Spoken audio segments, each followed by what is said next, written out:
This is Celia Riahi. She runs The Other Mother, a lively, well-organized playgroup. It's a full-time career for Celia, who now has help from a part-time assistant, and occasionally from daughter Senna when she's not in school. I started my little playgroup when my daughter was 14 months old, and it started out to be just babysitting, not very organized. I do not have a college degree. I didn't know what I wanted to do, but I was a mother, and I wanted to stay home with my daughter. You feel better now? I will. The children I have seem to really get along.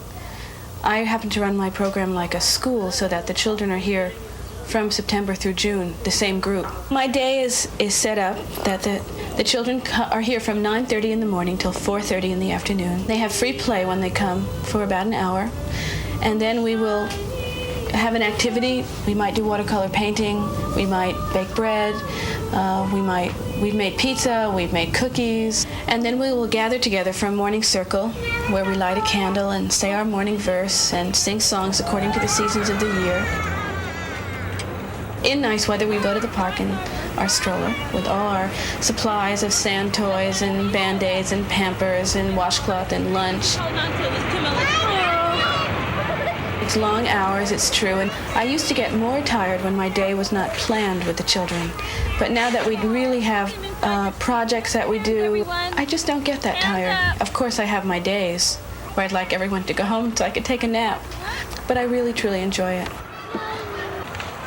2 years ago, I decided to separate from my husband, and I needed a way to really support myself.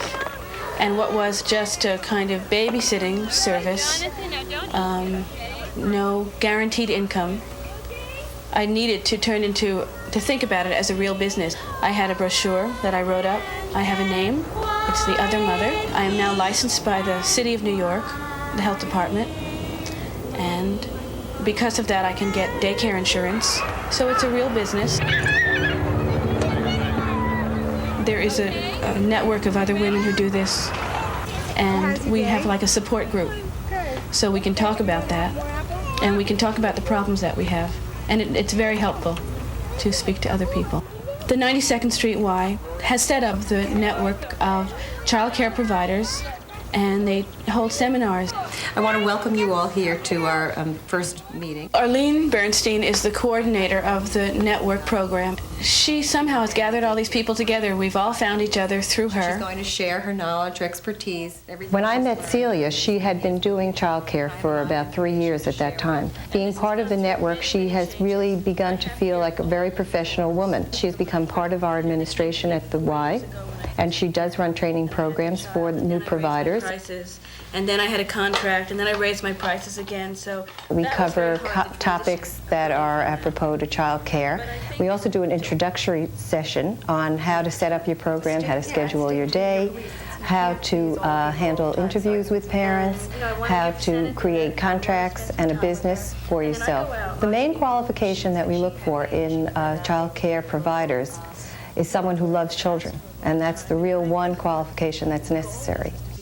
Expertise at it and provide quite a stimulating atmosphere. For a mother who would like to be home with her child, this is a wonderful option. It gives her the chance to have a social group for her child, to have the same day that she normally would have with her child, basically, and still be earning added income. My daughter is now 7.5 years old, and she used to be part of the playgroup.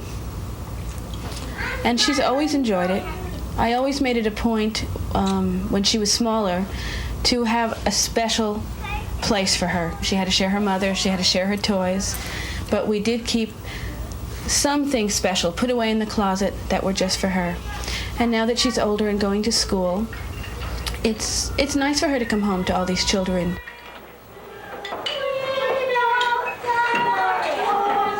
I feel that I've changed quite a lot from 7 years ago when I started just babysitting. I always felt that I didn't have a skill, that I had nothing I couldn't support myself. I never even thought about it, and I feel now that this is really a business that I started from scratch, and I have a lot more respect for myself as a woman, as a person who can run her own life. I support myself very well. on this business. I'm lucky to have a nice big apartment so that one room of it can be just for the children. And so I'm proud of myself. I think I've done a good job.